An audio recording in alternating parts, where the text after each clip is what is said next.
Hey guys, welcome to RC Talk. Today we have Chris from HemiStorm and David from RC Control Patrol, Radio Control Patrol. I'll get it right one of these days.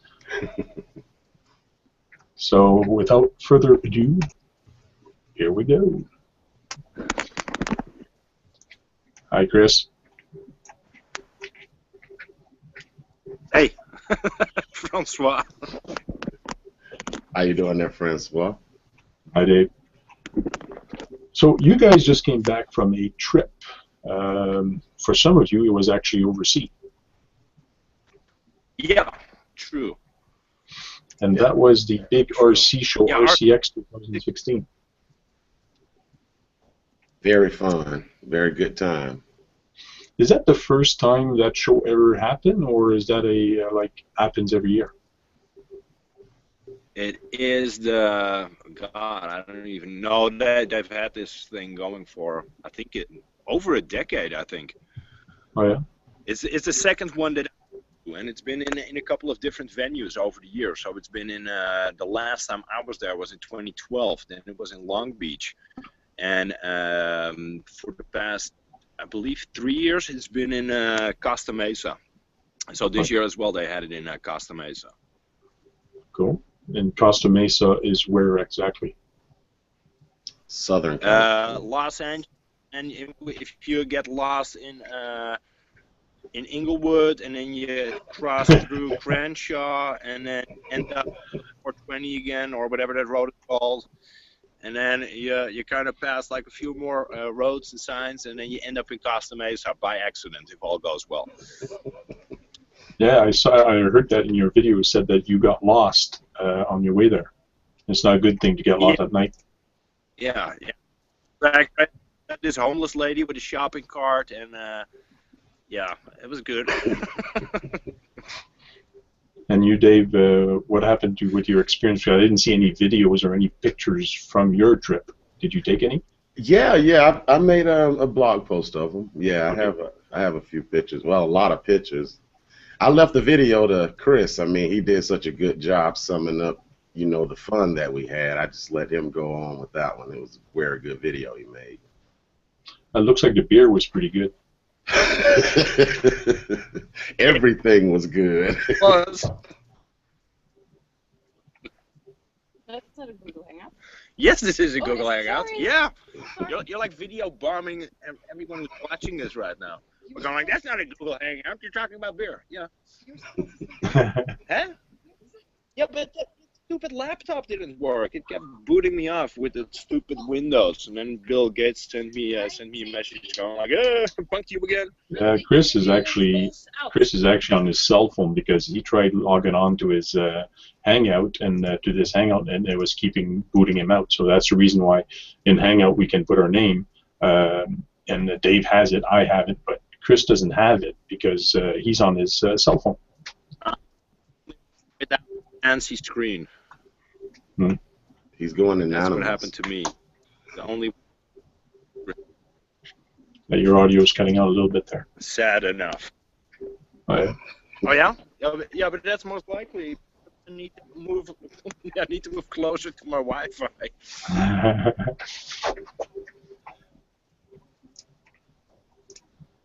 Yeah, but the beer was really good. We went to this place called the Yard House on a Saturday evening, and I had no idea why it was called the Yard House, but we soon found out why. Because they sell like half a yard or a yard of beer. Really? Which makes for a really uncomfortable drink, by the way. Yeah. Yeah. Like a 3-foot glass. Mm. Yeah, you need to like hold the glass up with 2 people, and it's like, weird. Well, And whatever. The problem with the big glass of beer like that is it must warm up pretty fast. Yeah, so I just wanted to have like a pint or like half a pint or whatnot. I said, just do me like a decent sized beer, and then they came with what I think they call like the Yard. Okay. That takes a while before you're done with that one. And it being so warm. It's like completely a look before you have even drunk half of it. Other than beer, because I saw some of the Dave's pictures, there was a whole kind of other events going on there. People could play with RCs, and there was different tracks, drifting, RC cars, outside racetrack. There was all kind of track. Did you, Chris, have time to go see that, or were you always stuck in the booth? No. I had all liberty to go and explore a tiny bit as well. So it's indeed what you say. Horizon had this demo section guarded up, so they drove some cars over there. I think they even flew some helicopters and quads and that type of stuff. On the outside, I think that was also from Horizon. There was a Rockstar booth, so they had some full-size trucks and then also some drift cars. No action going on over there, but just cool to see those full-sized cars. Then, Traxxas, of course, had a huge booth in the back. They took up almost, I think, a third of the hall. And then in between, it was like more, I think, local clubs that sort of had like demos going on. So there was an RC drift track, a crawler track. I'm pretty sure I'm forgetting some stuff. Some more full-sized cars. And then in the last hall, they had airplanes, a drag racing strip, which was pretty cool. And then on the other side of the buildings, so on the other outside, they had FPV drone racing, which I had never seen in real life before, but that was pretty cool. And they had off-road racing. They made like I don't know if it was like 8 scale or 10 scale. I think it was 10 scale. It's the Great American Race. Off the track. Yeah. Cool. So lots of things to do, lots of things. So that ended 3 days or 2 days? How many days was that? 2 days. 2 days. So in 2 days, does somebody have time to pretty much do everything and try out everything, or? Oh yeah, definitely. Yeah. I think it was compact enough to not come across as a cluttered event. Okay. And I think there was still enough to see for people to feel like they got their money's worth for buying a ticket to enter, to put it like that. Yeah. Cool. Yeah. And you, Dave, what did you have time to try out any quads or any racing or anything? I did not have a chance to. Well, I had a chance to talk with the RCDRL, the RC Drag Racing League. Got to go in their pit area and look at a lot of the things that they have going on, since I'm kind of getting interested in the drag racing, RC drag racing. Other than that, I didn't get any hands-on, but I did get to see a lot of the people, going hands-on and driving, and it was nice. The outdoor course was the Great American Race. I think Proline was part of the sponsors with it. It was pretty nice. There had a lot of guys out there racing there, and like Chris said, the drone racing was something nice to see in person. I never really knew they were going so fast, and it was nice. It was good to watch. Cool. And switching topic real quick about YouTube and other medias that you guys use, I believe that, let's start with HemiStorm. I'll share the screen there in a sec. Here, this is your page, Chris. Yeah, well, that one needs to be updated so bad. Oh, yeah? Oh, yeah, definitely. Yeah, that page basically got to be before I even started YouTube. Really? So there's a link to videos in there, but that page is mainly set up for the products that I make for large-scale RC cars. And just to give you an idea of how long ago it is that it's actually updated, it must be like 2 years, because the latest product that I make isn't even listed on the site, just because I didn't have time or a need to update the website. And those are all 1/5 product, right? 1/5 scale? Yeah, true. Yeah, and so what I make, other site do you have? For the HPI Baja, used to make some axle boots, but I discontinued those. I make some upper A-arm stiffeners. I make a roll cage stiffener, and then I make a body for the HPI Baja, which is called the Addict. That's the product that's not listed on the site. And then I of course make the Penta body for the Losi 5. Okay. What other site do you have? You mentioned you haven't updated this site. I operate mostly on YouTube. Okay.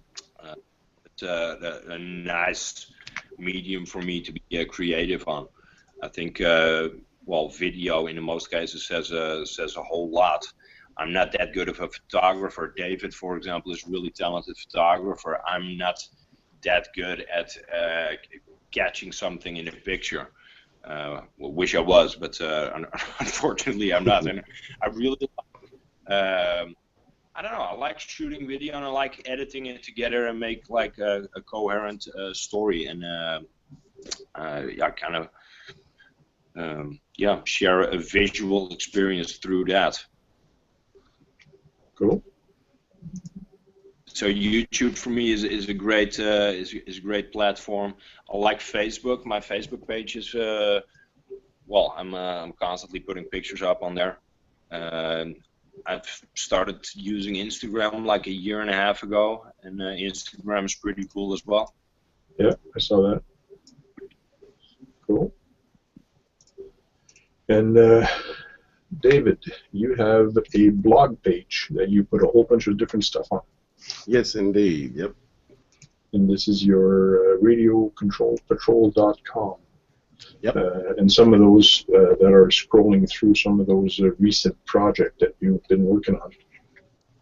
And the most recent one is actually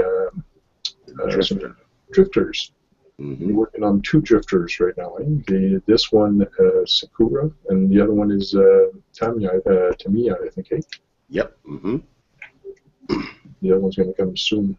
And it looks like you're really promoting HemiStorm here. He really made one of the best X-Max videos I've seen, so I had to. A little bit of networking in effect there. And you have blogs, there's photos. It's more of like a dump of my Instagram page. I post a lot of pictures on Instagram. Cool. Your monster truck turned out really good. Thank you very much. It's been fun. That Dirty Money is a fun rig. Yeah. And you also have blogs here, if I can get back to it. You just click the part 1, the drift article. The drift article? Yeah, it'll take you to the, and then you got categories on the side you can click to go to other stuff. And then you have a whole bunch of different stuff on the bottom. Yeah, I insert videos, little short videos, and that's pretty detailed. It must take a long time to do all these, especially all these pictures are very nice.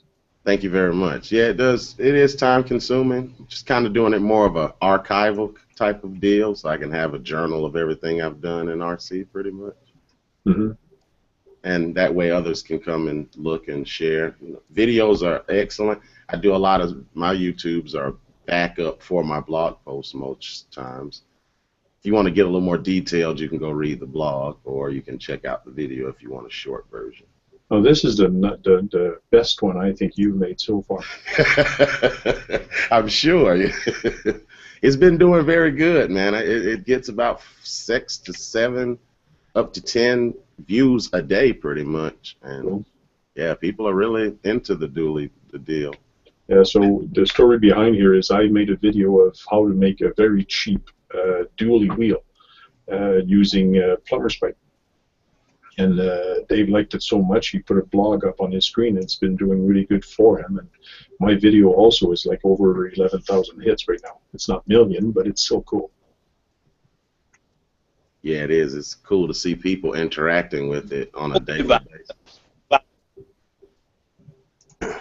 Was that, Chris? You were really cutting out there? It told me about your Julie on a budget build or mod. So we were discussing that one this week. Mm-hmm. That's an interesting solution that you came up with. Yeah. I got a couple neat ideas coming up. I've talked to Dave about it and a bunch of other stuff. Yeah. You better get closer to your Wi-Fi again. You're really cutting out. A lot of times I think I really stuff to make it work, but that's not the case. Yeah, you're really cutting out bad. Didn't hear a word you said. Yeah, you were a little choppy. How's it now? Is it getting? I just heard, is it getting better now? Well, it's not bad. I think it's because you're moving too much. You guys are choppy. I just the Wi-Fi. I got full-on Wi-Fi, so. Yeah, but it's weird. because you're moving too fast, and when the image and all the video is taking over the audio, it gets better when you stop moving and not walk around. I'm gonna put my behind on the porch here. Yeah, it's nice weather out there. Very. So I need to make sure that I get some outside air. So what was that you were talking about, the dualies and nothing like that? You were talking to Dave about? A lot of people think. Hold on, let me. Look at this. I'm gonna rig it up right here. There.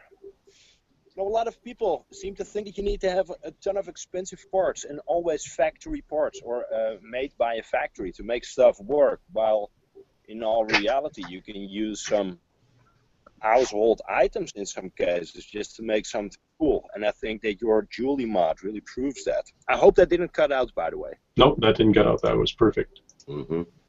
Yeah, and even me, I made a one of my car. I needed a special length link. So what I did is I took the plastic link that actually comes with the SCX10, and I actually cut the link, and that's the link that looks like it got hold, but it doesn't. So it's the flat one. I cut the link, and I chopped up only what I needed, and I drilled a hole on each side, and then I use a set screw in between, and then a long set screw, and then I just twist it back together, and then I shorten my link like that, and voila, I had a perfect link, and it's very strong because it's the upper link. Okay. Yeah, why not, right? Yeah, just because I needed, because that was when I was working on my rat rod, and I wanted to shorten out the link just a little tiny bit, like sometimes you need something shorter, and I didn't want to pay or do an aluminum one for now.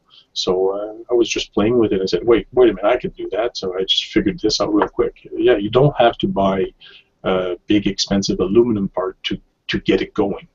Yeah, you're right. Oh, true. True. A lot of people tend to overcomplicate stuff, and then, yeah. You know, it's better to just have fun. Just dick around and see what happens. Yeah. Or use full aluminum parts everywhere. Plastic is good. Plastic bends. Yeah. Yep. Aluminum. Yeah, that I have, that X-Max, that entire thing is plastic. I flew it off a cliff, not once, not twice, not 3 times, like 15 times, like, break already. It doesn't break. Yeah. Let's talk about that X-Max. I saw some of your videos there. They're pretty strong, especially the one you put on Facebook, the one when you're jumping off, and I bet you got a video coming soon on YouTube for that. But you've jumped that thing pretty high. Yeah, well, I've never been more mean against a truck, to put it like that. And why is that? Because that's what I didn't notice. I didn't notice that you went really mean on that truck, even on the first run you did. You went really mean on that truck compared to your Yeti XXL. Yeah, of course, but I mean that's a different car. Yeti XL itself, that's made to do scale driving, right? So you want to see the suspension. Don't go like a full retard on jumps.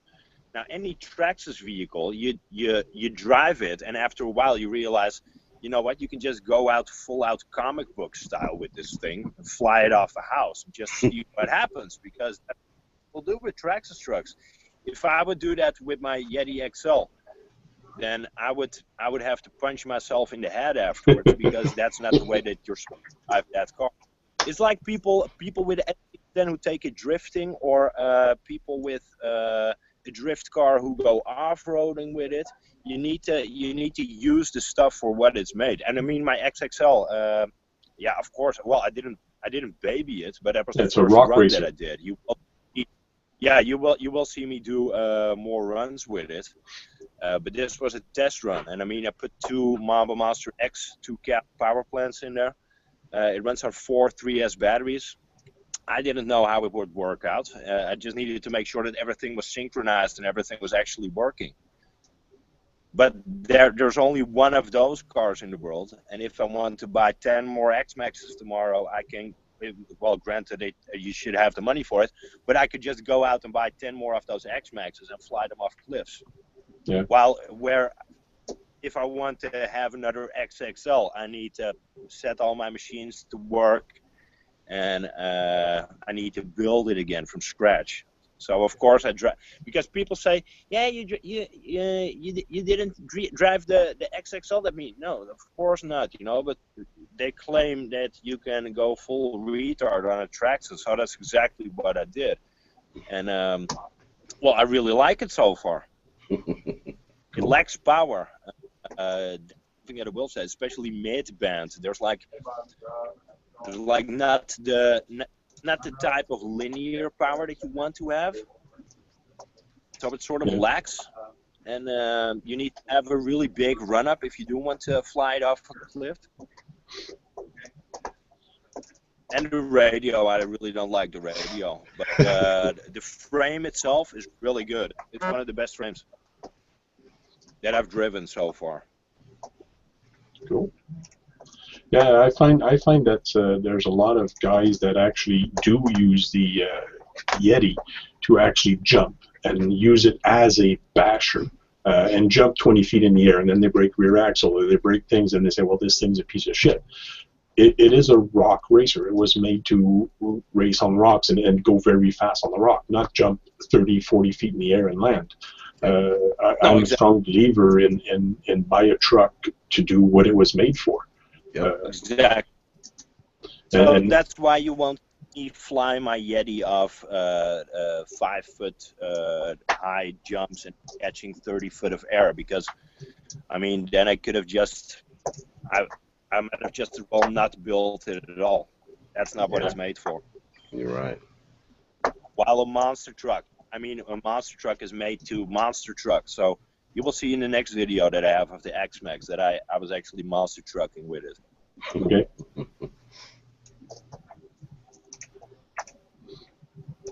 Cool. I'm just checking to make sure there's no messages on the board or anywhere.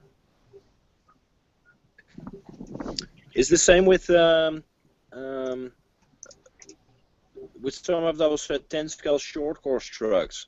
Yes. I like it better to drive them, shoot a video of them that way. There's a ton of people jumping their Yetis as well and treating them like they are slashes. A Yeti is not a slash. It's to like a nice video of all the suspension working and it roosting a bit and crawling up rocks, than just seeing it fly off some stupid ramp in a skate park, because I'm not a believer in that being, well, entertainment, whether that be on video or just for yourself, because you just end up breaking a ton of stuff. Yeah. Everybody can put up and fly a car into a dumpster. Yeah. We have Joe Conti that just wrote he's watching, and Roland, I can't pronounce that name. Chris, you did really well with that X-Mac proper bash test. Thanks. You just wait to see the next one. Yeah, wait for the next one. I see some previewing pictures. Look, those 3 jumps, that's the tip of the iceberg. And we had 2 X-Maxes there. Both of them broke in the exact same spot at the end of the day, and it was just a tiny drive pin in one of the CVDs. Both trucks the exact same. Mine was damaged more because I had the torn tires and the cracked rims and all that stuff. The other car also had cracked rims, but I went at it a bit longer than the other dude. Cool. I've seen you landed on the roof on a couple times there in the video you put on YouTube, on Facebook. Yeah. You need to practice your bashing time and how to control to land on wheels. Yes. No, it's not just that. That's where I think it's underpowered. You have no mid-air control with the X-Max. Oh no? No, there is simply none. And for a truck that size, you need to have a motor and ESC combo that actually lets you rotate it in the air a tiny bit, and you have no more go, to put it like that.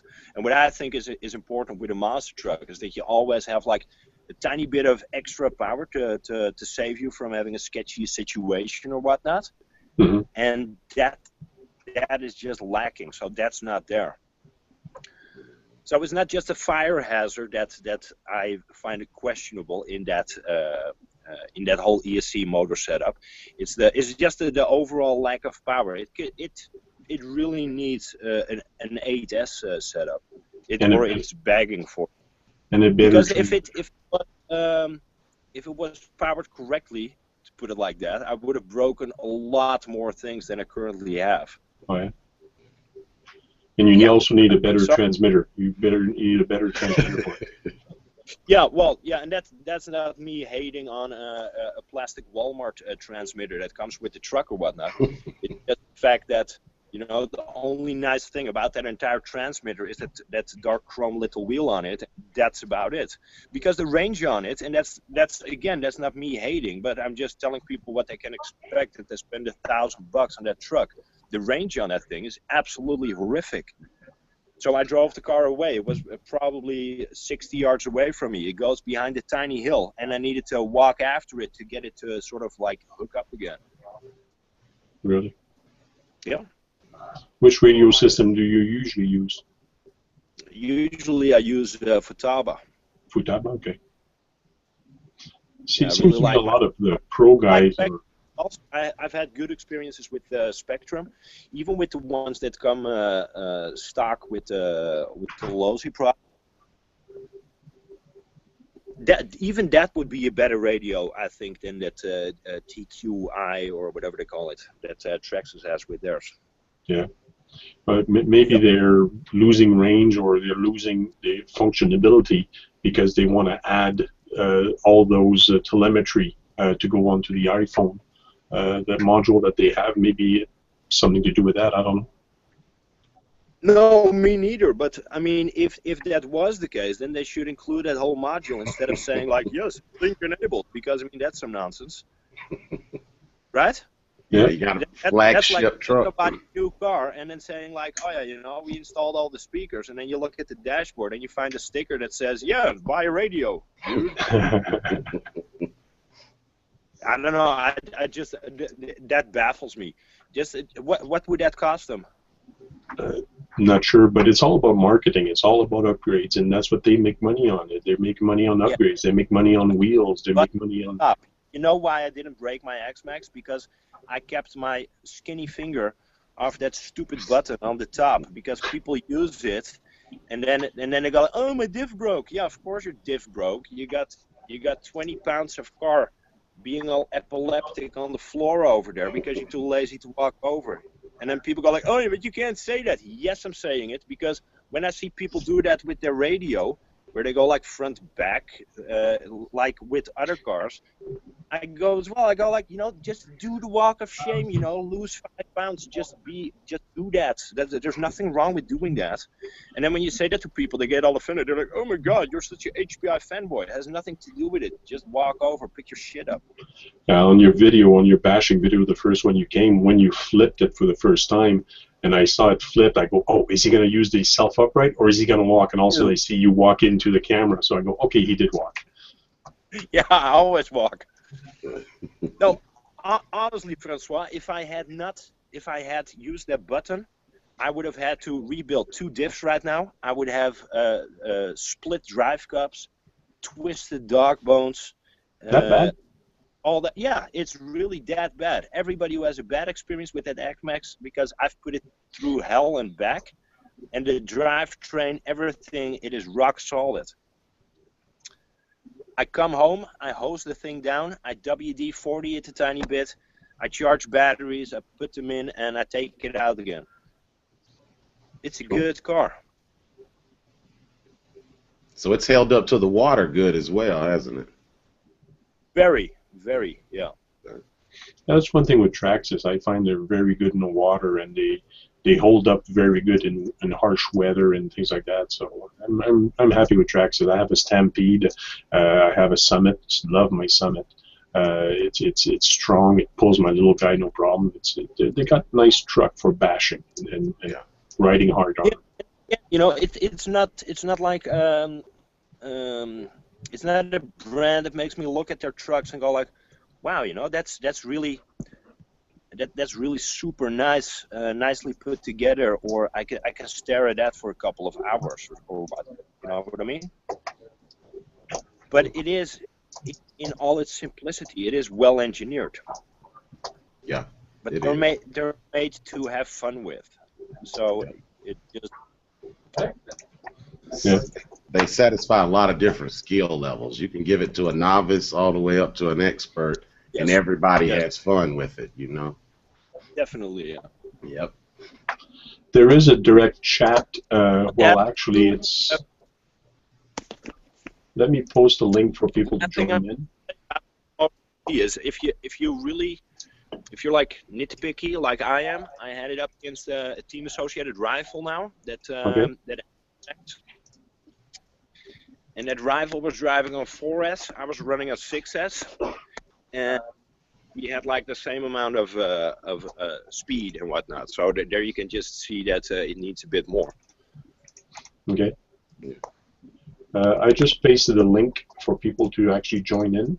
So some people were asking where can I have the live chat to actually post. So the link is actually on my page on my Google+. Also, I'm putting it on the Hangout on my Facebook page. And if you guys want to put it on your pages, you're more than welcome. I sent you the link a little while ago on Ready. Here's a link to join, so I'll resend it again to you guys. Okay. So then some guys can actually just click on the link and join in. Because Roland wanted to know. Roland says he had some problem with the DX4S on the range. Yep. I had some problems with my DX3R. Okay. That's all. The main reason I shifted to Futaba. I had a runaway with my Spectrum DX3R. Oh yeah. Runaway with my API bar, and it does become really expensive if it runs into the wrong stuff like that. It could get expensive. Even more, some of the guys they were running the RC Dragster from Traxxas, and for some odd reason he was setting it up and he had it on the ground, and all of a sudden the Dragster just took off, and it went right in the street where there was a lot of cars passing. And the car actually drove over the car on total. Oh, damn. So you got to be careful. Yeah, not good. Not good at all. And you, Dave, I see you use a lot your trucks on for the proper thing. In other words, you build a mud truck, you go in the mud. You build like an SCX-10 will go in the mud also. You use a crawler for crawling, and I see that a lot in your vlogs, which is a good thing. You don't try to put overpower an SCX-10 with brushless power and make it go like a Slash. Yeah, no, I don't believe in that. I will overpower some things a little bit, but not to the point where it's throwing it out of the range of what it was built for. So I believe those companies go through testing and they build purposely. I mean, they do give the rigs a purpose, and I kind of just want to utilize them to the fullest, pretty much, instead of going too far out the box. Like you were saying, Yetis that are being built to perform like Slashes, it's like it's too expensive to make a Yeti perform like a Slash and maintain it, because it's not going to hold up like a Slash when you're bashing it. Okay. Joe Conti says the link is on the bottom left of the video. I believe that link is just to watch, but in the comments, if you scroll down in the comments and open up that little pull down for comments, you will see that there's I did post a link there to join. And that one will enable you guys to join.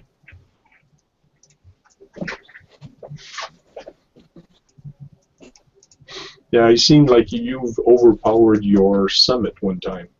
I have overpowered my Summit, and I didn't gear it wrong, so it does work good. I've got it up to like 48 miles per hour, so not too bad. But yeah, I tore the transmission up, so you do have your 6S and Castle Mamba Monster. Something's gonna break sooner or later.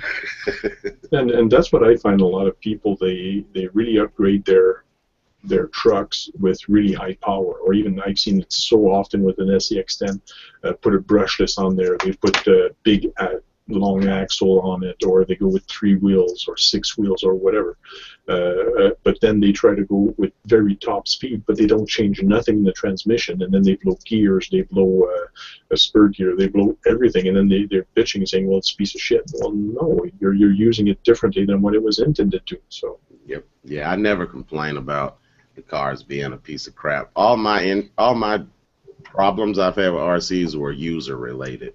I know when I go wrong, and I know the outcome. With my Summit, I knew trying to jump a tree wasn't what it was designed for, really, you know. But it was my That RC. wasn't in the manual, David. Huh? I said that was not in the manual to jump it into a tree. No, it wasn't. Oh. But it's fun. I mean, and once you've been in it for a while, you know how to break that transmission down and repair it. So, you know, I had to push it to see what would break, and for the transmission is the only thing. I haven't broken anything else on that Summit having the brushless power in it, and that transmission broke from just too many donuts, too much roosting without giving it a break. You know, I was banging it very hard. yeah, that's the problem. Sometimes you upgrade it, and you're having so much fun, and sometimes you forget, and you just go, this is cool, this is cool, this is cool. I've done with that with a little tiny, it was a mini recon, HPI mini recon. I was doing donuts and donuts and donuts, and I was just going crazy, and all of a sudden it smelled like burn. I go, whoa, what the heck is going on? And I burnt 2 diffs, front and rear, just because it was just, those are plastic diffs. Like, of course it's going to do that when you go crazy. So Yeah, but it was fun. It was fun. It was, yeah. It usually is. That's what they say. If you don't break anything, you weren't having fun. Yeah, but my Yeti, I can say I've babied. I've got overpower in that, but I just take it easy on it. I mean, it's not, the Yeti's not a basher in my book, so I'm lucky to say I still have my stock drive shaft in mine. Yeah, same here. They call it, what is it, wild boar? Wild boar, yep. And they work great to me. I actually installed one on one of my CX10s. The thing is, the minute you start jumping a Yeti, like 20 foot up in the air, and you land it on throttle, of course something is going to give. Yeah. Yep. My first Yeti XL, the short one. That one I've bashed pretty hard, but there also you start to discover what needs to be upgraded. So there was gears blowing out in the rear diff, like every week. But I mean that's something that they addressed, and now you have those spiral cut gears, and it works a lot better. But it's also with, you put an extreme amount of power in, because you have the choice to do that because it is a kit. Yeah. And X-Max, that's really a matter of, people want to see you take it to the limit, just to make sure that they, if they decide to buy one, that they know that they're buying a good truck that can take a beating.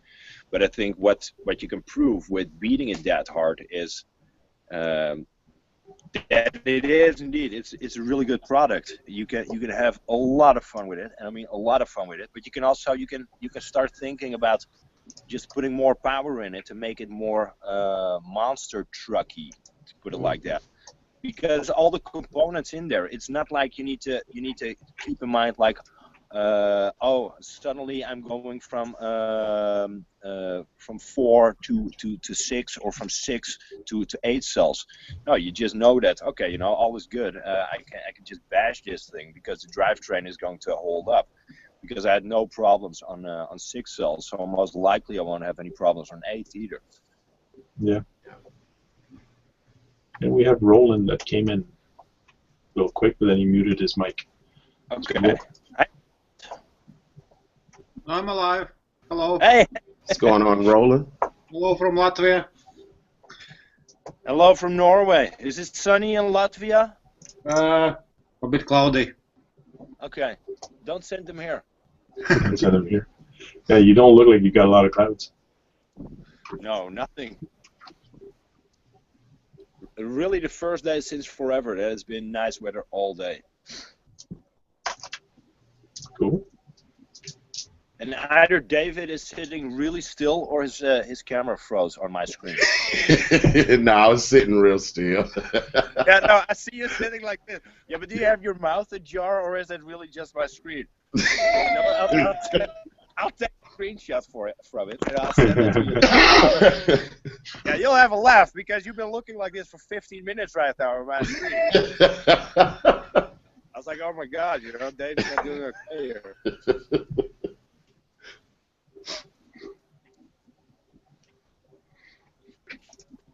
Cool. And you two guys actually joined a group on YouTube to help you promote your YouTube.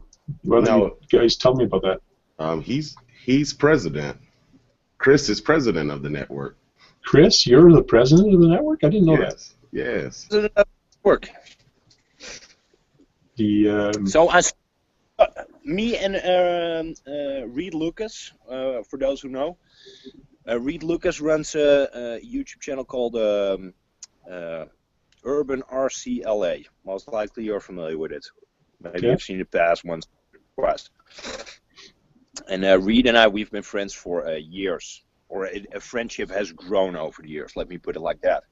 And we've been talking about perhaps starting a network for quite some time. But Reed comes from a background in multi-channel networks.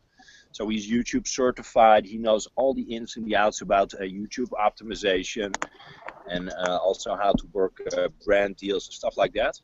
And well, I know my RC cars. I think it's safe to say that. So we decided to sort of join forces just to make sure that it doesn't become like any other multi-channel network, and that we really have something to offer guys who want to join the network. There's a lot of multi-channel networks who say, yeah, we promise you this and that in terms of CPM and RPM. That's not what we do. What we want to do is we want to create opportunities within this niche to make this whole hobby, to turn it into an experience. For example, an RCX, like me and David now attended in March. Reed was there as well, and it's just all coming together and just I don't know, they're shooting the shit with each other, that type of stuff. That's quite unique. Plus, with brand deals, it's way easier to communicate across the board with people who are partnered with a network to say, okay, I see that you're doing a drifter build, for example. I'm doing a drifter build as well. Do you want to do something like a build-off, or do you want to set like a challenge for each other so we can direct traffic to each other? Because I mean, that doesn't bite in the end of the day. People seem to have this weird notion that by watching one person, that automatically excludes watching the other person. And what perhaps a lot of people don't know is that there is a lot of talking and friendship going on behind the scenes. Like Vasco, for example, from Aussie RC Playground. I talk to Vasco a couple of times a week. I talk to Jeremy and Jumeirah a couple of times a week. I talk quite a bit with Matt from RC Overload. And now to have everybody just, I don't know, a bit closer connected in a network, make things a whole lot easier. And that RC network, is it only for people that have a big YouTube channel, or can somebody that is very small actually join? Somebody who's very small can absolutely join. If you have just started a YouTube channel and you only have, for example, 20 subscribers, to put it like that, then you're more than welcome to join, because what we're also about is helping you to grow your content, helping you to do better, make better thumbnails, stuff like that. Yeah. So it's not like there's yeah, you need to have like 1,000 subscribers to be a part of this or whatnot. Absolutely not. Yeah, and I noticed that a lot sometime, and I try to comment on some people's video or try to comment to try to help out a lot of people sometime, and I did notice that some people don't use the thumbnails, or even in their description of their YouTube channel, it's blank, or they have nothing, or it's just their name. Like, put a little something about yourself, put a little history, put what you're about and what you have to offer. A lot of people read it. Heck, I do. Yeah. So, Exactly. And if you make good content, people want to know more, but people also want to be able to find it. Because if you make great content and people cannot find it because you're not familiar or too familiar with how to make a video description or how to tag your videos or to make sure that you have a thumbnail that stands out, or your channel description is just not all that. Yeah, so we help people out with that. cool. I'm going to look more into it. I've been thinking about joining it for a little bit, but I'll look more into it on your page. I know you have a web page. I'll look into that. Mm-hmm. Yeah. Cool. Am I going to be welcome, even though I'm French and I'm Canadian? Everybody is welcome. Yes. Everybody's welcome. As Yeah, long as you're we more talk, than welcome. as long as we talk about our seas all the time. No, as long as we do not talk about RC all the time, you're welcome. Yeah. Okay. Just like the beginning of this conversation started talking about beer. Like everybody who has a true heart for the hobby is more than welcome to join a network. That's basically the only criterion. I mean, it doesn't take a lot of common sense to figure out how this works. We are, of course, trying to establish more big brand sponsorships. And yeah, you know, in doing that or trying to establish that, you do need to have some sort of common sense, right? So one thing that, for example, we do not tolerate is cloned products. But I mean, that goes without explaining. There's a ton of knockoff stuff out there, and that's really killing the industry, and it's keeping us from getting a lot of new cars. And I know there's a lot of people who like to discuss that, what was first, the chicken or the egg. But I've been manufacturing right now for almost 10 years. I know what came first. So I don't need to have people explain me how this industry works, because I know it in and out. So that's the only thing, you know, just use common sense, have fun, invite your friends in, and make sure that you know what it's about. And if you want to get a tiny bit more serious, and I don't know, just make sure that your videos get seen and that you know how to tag them, then just hit us up. We have a ton of apps to make your videos better as well. We have free music libraries, all sorts of stuff to make you have all the tools that you need to make a really cool video. Yeah, and you guys help out the people also on how to, or basically what camera to use and which angles, and I'm sure there's a lot of tutorial videos out there, but I find a lot of people, they use a GoPro and then they drive 3 foot away from the GoPro, and then it seems like they're 10 or 12 feet away and they're doing donuts. The only thing you see is a little dot going around, and it's a cool video, but it's kind of annoying to watch. That's one thing, of course, that we can help with. I've discovered now on my visit to Customize, I have my DJI Osmo with me, which is a really fancy camera. But you don't need to have a super fancy camera just to document stuff. So I did a lot of filming on my phone as well in that case. But there's a lot of people filming on their phones, which is a great tool. Well, the phones are way better than before. The phones are way better. The phones are way better than they used to be. Yeah, the cameras on them are just amazing. Definitely. Yeah, you get full HD and 60 frames per second on a phone these days. So there's no holding you back from using your phone. Mm-hmm. Yeah. The only thing is don't try to I don't know, don't try to copy somebody else's content or whatnot. Just be you and shoot what you find fun and what you find interesting, and just have fun on camera, because it doesn't pay off to play a part or to pretend to be something that you're not. Mm-hmm. You're right. Cool. I'm just looking to see if there's any other messages.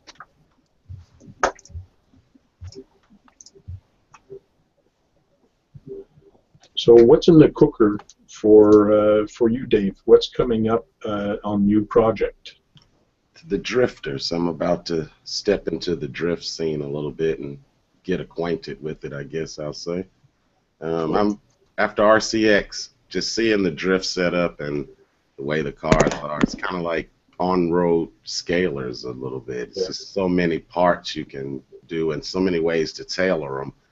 I was always into real cars, so I mean, I love the low to the ground, sliding around the corners. It's awesome to me. I can't wait to get into it. So that's what I'm into right now, is finishing off I have 2 Tamiyas and the 1 Sakura that I'm finishing right now. I tried real quick drifting a while back on my TT01, and I had regular tires, so I was racing like normal around the track. And then I said, hey, I'm going to try it for the hell of it. So somebody lent me his drifting tires, which are just plastic tires, slicks. Mm-hmm. And yeah, it was kind of cool, drifting and all that, and I was getting the hang of it. The problem is after I played about an hour and a half drifting, I went back to my normal tires on that same car, and as soon as I took the corner, in my head, I was still thinking of the sliding, and all of a sudden, poof, in the wall. Like, everything was backward, because you do have to counter steer when you're drifting, and compared to when you're racing with wheel tires, you got to turn into the turn. So it was really confusing in my head. Maybe I'm getting old, I don't know, but it's confusing when you switch from one to the other. It's as if when you practice drifting, you do drifting. If you do this, you do that. So yeah, I can see where that would be an issue. It's kind of like the opposite. Yeah.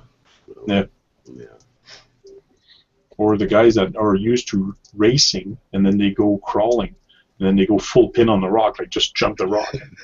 Yeah. No, you gotta crawl on the rock. Yeah. A lot less throttle than most people think with crawling. Yeah, you, Chris, I don't think you have crawlers. Yeah, I don't. He does. Yeah, what do you have for crawlers, Chris? I got a SCX10, I got a Trailfinder 2, I got a Galenda 2.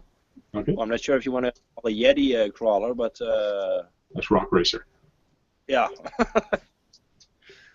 Yeah, so I got crawlers. Have you saw his scaler, Francois? The Galenda that he has? I don't think I've seen it. It's nice. I love my Trailfinder 2. My Trailfinder 2, I kept it stock, and it's just a wonderful little truck to drive. I built my my Galenda 2 in a matter of months. Right. Yeah, made new fenders, new hood, new grill, new headlights, everything from scratch. Built up a new interior, new dashboard, redid the door cards, fitted wraith seats, made an internal roll cage. Yeah, like the thing has got like a backpack with like the sandboards hanging from it, has a ladder on the back. Yeah, I've been pretty busy with my super scaling stuff. Didn't you lose your styrene virginity on that bill? Yeah, I did indeed. Yeah. I saw the video the other night. Yeah, I had never worked with styrene, or really dove into the hard body side of things. And then the first hard body I did was the Trailfinder 2. And I didn't feel like putting too much time into that one, because that body was just such poor quality when I got it. I managed to sort of keep that out of the video, but the body that I got had a huge dent in the roof, like it had already tumbled over. And I've heard from a lot of people who have had like wonky RC four-wheel drive bodies. So mine was no different. But then when I got the Land Rover, the Galenda, there I wanted to get like really more into all the details of it and sort of like reshape it into something unique. And in England, there's this company called Con, and they make aftermarket parts for high-end vehicles. So they make aftermarket parts for Lamborghinis, for Bugattis, for Ferraris, but also for the Land Rover Defender. So they have this entire body kit that I wanted to replicate. Cool. Yeah, it's kind of fun when you start replicating, and that's why I like scalers so much, is that you can use your imagination and recreate everything in small. Because if you actually did that in real life, it would cost you an arm and a leg. But it's kind of cool doing it, and if you break it, you break it. Done with that Galenda, I think it cost me almost $2,000 in parts. Yeah, it goes quick. It's Yeah, just like, I got a guy here in Ottawa. He spent $5,000 on his Wraith on aluminum parts and all kind of different parts. And somebody, I posted that on the Facebook group at one time. It goes, $5,000. Nobody can spend $5,000 on one truck. That's way too much money. I go, no, it's very easy to do. Yeah. Yeah. It can happen. Yeah. Yeah. Yeah, and it adds up quick with those super scalers. If you want to have a roof rack, it's like, oh yeah, you know, you're looking at $120. Okay, I'll just add that to my shopping cart. Front bumper, $85. Want to have a different rear bumper, $65. I mean, it just adds up so quick. Light bar, $60. So if you add all those numbers together and you look at the end of the build, you look what you've actually spent there. You're like, damn, that went like, like real fast. And as soon as you start, over a matter of months, so it doesn't really matter. And as long as the end result is good, then yeah, no worries, right? Yeah, and as soon as you buy, start doing customization, you have to buy a box of screw, either black screws or stainless steel screws, and then you got to buy the knives, you got to buy the glue, you got to buy this, you got to buy that. It's not just a truck, but it's the amount of stuff you have to buy for the hobby. A good welder, an iron to actually weld, a good charger for the batteries. And in my case, I have 3 chargers. I don't have the dual one or the triple or the quad one. To have like a box of scraps that you can just sort of take pieces out and just put that together. But when you start in styrene, like I did, there you need to make sure that you have all those different sheets, the 2mm ones, the 1mm ones, the 0.5 ones, the transparent ones, just because you never know. You need to find out a lot of stuff. What works, what doesn't work. You can spend $100 on glue just to find out what works for you. But it was a really fun experience to dive into that a tiny bit. And what I like most about it is that it gave me ideas for my other trucks. So in a lot of other trucks where I have the Lexan bodies, you can use styrene in those just to make them look a tiny bit different. And I think that's what it's about, just combining all those things. When I first entered one of those super scale forums, I sort of got shunned for being the Lexan guy, and oh yeah, you know, you can just paint Lexan stuff. And I'm thinking like that's so backwards, because that means that if you are heavily in love with one part of the hobby, that automatically excludes you from another part of the hobby. And I just think that that's bullshit. So that's also why, like David, I want to get into the drift side of things. Yep. I am going to pick up one of those RC 4-wheel drive. I think it's time for me to do a hard body. I've never done a hard body. Thinking about getting a Land Cruiser. Yeah, and they have that new Blazer as well. Yeah, the Blazer one looks nice. Yeah, that is nice too. What is? Yeah, they funny, do. by the way. Now they unfrozen, so I can see David moving again, and I see Francois sitting like this, like he's about to whiff something away. I will take another screenshot. We will laugh about this. Okay. So you're gonna take a screenshot and say, "Hey, we had fun." Hey. Smile. It's like super weird. I know Chris said that I saw in his video the quality of the RC 4-wheel drive kits. I had never paid him a lot of attention like that. Francois, you have one. They do pack the kit full of a lot of aluminum, huh? Yeah, there's a lot of metal in it, and you don't have a lot of plastic part. The only plastic part is the bumper. Some cross brace are plastic, but most of them is all aluminum, and you do have to use Loctite pretty much on everything because everything's aluminum on aluminum. That's the problem with my truck. I bought my truck used, and the guy built it himself. He was into plane, but he actually built that one. After running it for not even 3 weeks or 4 weeks, I noticed I was getting screws loose everywhere. Like even on the frame, holding the frame, everything was loose. I go, whoa, wait a minute. So then I started backing off some screws, and there was no Loctite. So I basically had to almost take the whole truck apart and put Loctite on every bolt of the truck. But there's aluminum. There's a lot of aluminum. It's a nice heavy truck. It's nice. Okay. Packaged them really nicely with all the foam and then the sheets between them. Okay.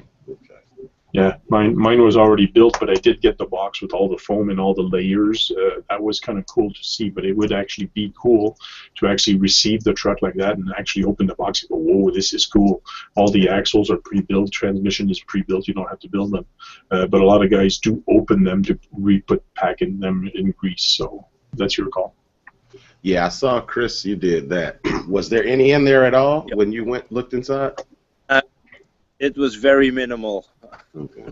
Okay. Worth repacking, I'd say. Yeah, absolutely. Yeah, okay.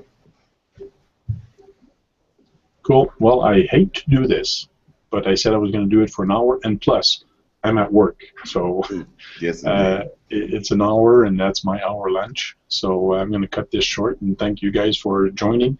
And I just want to make sure that, like, some people actually ask me, goes, oh, you know Chris, and you know Dave, oh, that's cool, and how are you in their circle? The only way I came into their circle is because I messaged them. Don't be shy to message people, even though they're, I find, Chris, you're popular in your network and all that, but, like, you're a normal guy. Just like you and me, like Dave, and Yep. You're normal. You love this thing. And don't be shy about communicating with him. Send him a message. I'm sure he's going to reply to you. He replied to me. I said, hey, do you want to do a hangout for the first time? And that was last year. We made one real quick, and he said, sure, I'd be glad to. And he didn't even know me. So don't be shy. Just ask. You have a question, ask me. I don't know everything. I just know where to go get the answers. Nobody can know everything. So, guys, stay cool and keep your batteries full and the throttle all the way to the end and have fun. Thanks for watching. See you later. Bye. Bye.